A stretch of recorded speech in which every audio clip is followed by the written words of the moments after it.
In a twist of irony, a protest organized by the Kerala Pradesh Congress Committee to decry police atrocities ended in a clash with more heavy-handed tactics by the police.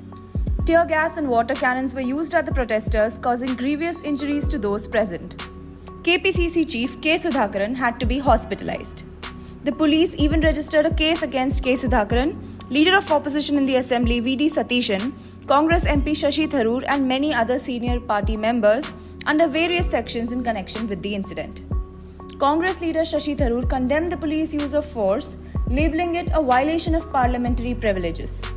Tharoor, in a letter to Lok Sabha Speaker Om Birla, sought an inquiry into the incident where tear gas and water cannons were deployed, resulting in injuries to senior Congress leaders. Here is what Shashi Tharoor had to say about the incident.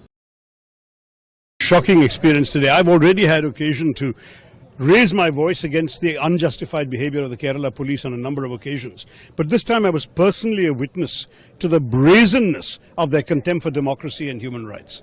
There was a very peaceful protest demonstration going on where people were listening calmly and quietly to speeches, and by very senior people. The stage was occupied by a number of MPs and MLAs. The KPCC president himself, an MP, had just finished speaking. The leader of the opposition was speaking next. And while he was speaking, everyone was listening calmly.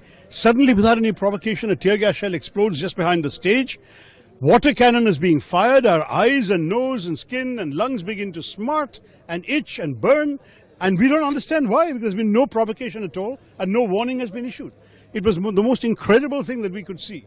And having seen this, all I can tell you is that I have immediately called the DGP of police and protested in the most strong language. He has offered us an inquiry, but what is the point unless they can tell us now on what basis such an order was given by his subordinates.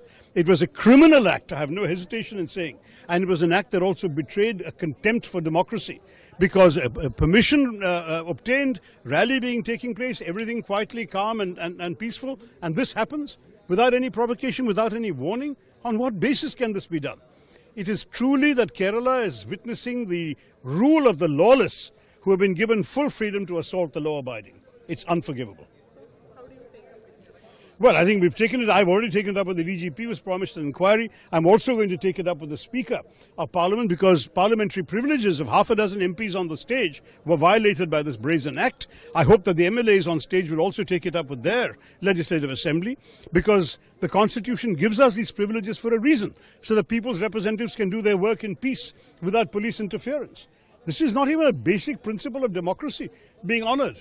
There is such contempt for democracy on the part of the authorities in the state that then enable the police to behave like this. Shocking. Well, I'm afraid I'm an asthmatic, so I've been coughing quite a bit in the last few minutes. But at the same time, mine is not my concern. There were thousands of people, young people. I heard stories of young students vomiting and all these shocking things. It really was a very, very deeply disappointing performance by the police, and one that was totally unjustified and unprovoked.